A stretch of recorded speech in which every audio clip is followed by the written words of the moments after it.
बंधुओं नमस्कार।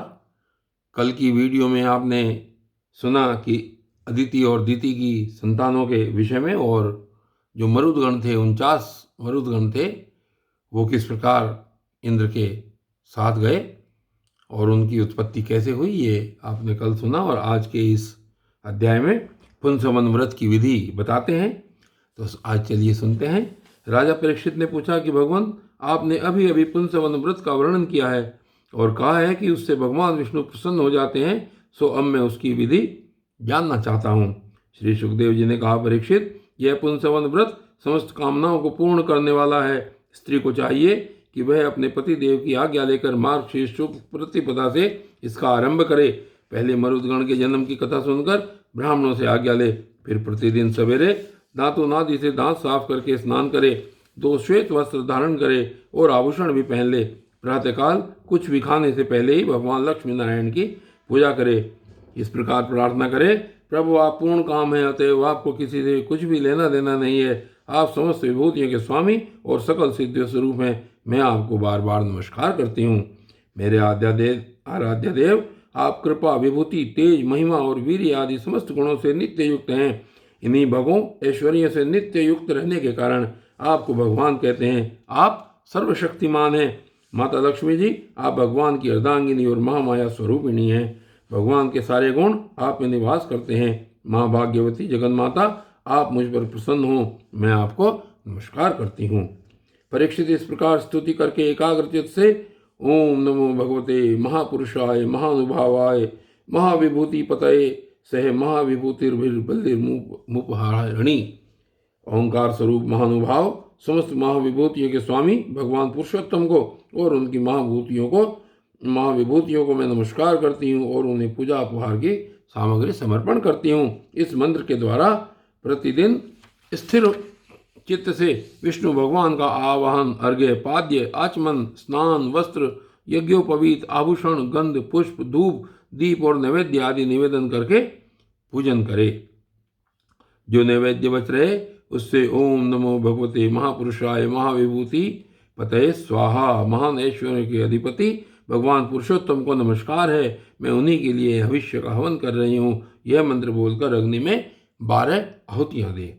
परीक्षित, जो सब प्रकार की संपत्तियों को प्राप्त करना चाहता हो उसे चाहिए कि प्रतिदिन भक्ति भाव से भगवान लक्ष्मी नारायण की पूजा करे, क्योंकि वे ही दोनों समस्त अभिलाषाओं के पूर्ण करने वाले एवं श्रेष्ठ वरदानी हैं। इसके बाद भक्ति भाव से भरकर बड़ी नम्रता से भगवान को साष्टांग दंडवत करे, 10 बार पूर्वोक्त मंत्र का जप करे और फिर इस श्रोत्र का पाठ करे।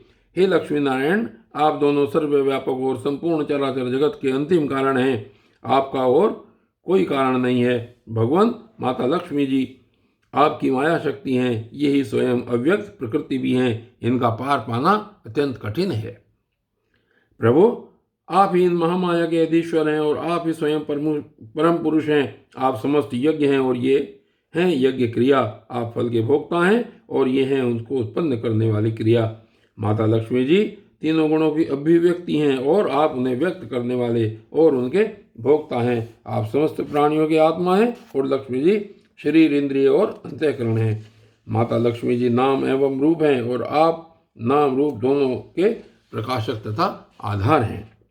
प्रभु, आपकी कीर्ति पवित्र है। आप दोनों ही त्रिलोकी के वरदानी परमेश्वर हैं। अतः मेरी बड़ी बड़ी आशा अभिलाषाएं आपकी कृपा से पूर्ण हों।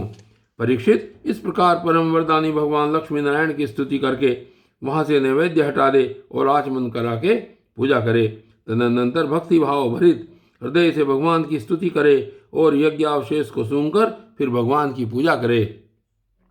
भगवान की पूजा के बाद अपने पति को साक्षात भगवान समझकर परम प्रेम से उनकी प्रिय वस्तुएं सेवा में उपस्थित करे। पति का भी यह कर्तव्य है कि वह आंतरिक प्रेम से अपनी पत्नी के प्रिय पदार्थ ला लाकर उसे दे और उसके छोटे बड़े सब प्रकार के काम करता रहे। परीक्षित, पति पत्नी में एक भी कोई काम करता है तो उसका फल दोनों को होता है। इसलिए यदि पत्नी रजोधर्म आदि के समय यह व्रत करने के योग्य हो जाए तो बड़ी एकाग्रता और सावधानी से पति को ही इसका अनुष्ठान करना चाहिए। यह भगवान विष्णु का व्रत है। इसका नियम लेकर बीच में कभी नहीं छोड़ना चाहिए। जो भी यह नियम ग्रहण करे वह प्रतिदिन माला, चंदन, नैवेद्य और आभूषण आदि से भक्तिपूर्वक ब्राह्मण और स्वागिनी स्त्रियों का भोजन करे तथा भगवान विष्णु की भी पूजा करे। इसके बाद भगवान को उनके धाम में पधरा दे, विसर्जन कर दे। तदनंतर आत्मशुद्धि और समस्त अभिलाषाओं की पूर्ति के लिए पहले से ही निवेदित किया हुआ प्रसाद ग्रहण करे। साध्वी स्त्री इस विधि से 12 महीनों तक पूरे साल भर इस व्रत का आचरण करके मार्गशीर्ष की अमावस्या को उद्यापन संबंधी उपवास और पूजन आदि करे। उस दिन प्रातःकाल ही स्नान करके पूर्ववत विष्णु भगवान का पूजन करे और उसका पति पाक यज्ञ की विधि से घृत मिश्रित खीर की अग्नि में 12 आहुति दे। इसके बाद जब ब्राह्मण प्रसन्न होकर उसे आशीर्वाद दे तो बड़े आदर से सिर झुकाकर उन्हें स्वीकार करे, भक्ति भाव से माथा टेक कर उनके चरणों में प्रणाम करे और उनकी आज्ञा लेकर भोजन करे।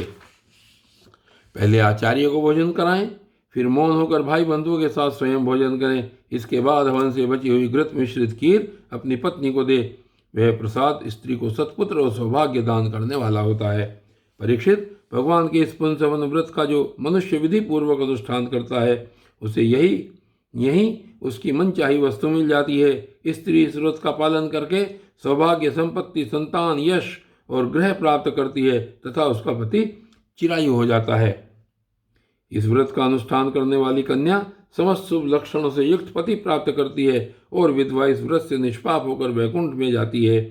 जिसके बच्चे मर जाते हों वह स्त्री इसके प्रभाव से चिरायु पुत्र प्राप्त करती है। धनवती किंतु अभागिनी स्त्री को सौभाग्य प्राप्त होता है और कुरूपा को श्रेष्ठ रूप मिल जाता है। रोगी इस व्रत के प्रभाव से रोग मुक्त होकर बलिष्ठ शरीर और श्रेष्ठ इंद्रिय शक्ति प्राप्त कर लेता है। जो मनुष्य मांगलिक श्राद्ध कर्म में इसका पाठ करता है उसके पितर और देवता अनंत तृप्ति लाभ करते हैं। वे संतुष्ट होकर हवन के समाप्त होने पर व्रती की समस्त इच्छाएं पूर्ण कर देते हैं। ये सब तो संतुष्ट होते ही हैं, समस्त यज्ञों के एकमात्र भोक्ता भगवान लक्ष्मी नारायण भी संतुष्ट हो जाते हैं और व्रती की समस्त अभिलाषाएं पूर्ण कर देते हैं। परीक्षित, मैंने तुम्हें मरुदगण की आदरणीय और पुण्यप्रद जन्म कथा सुनाई और साथ ही तिथि के श्रेष्ठ पुंसवन व्रत का वर्णन भी सुना दिया है। और बंधुओं, आज की इस वीडियो में केवल इतना ही, और आगे की वीडियो में आगे क्या कथा चलती है ये आगे सुनेंगे। तब तक के लिए धन्यवाद।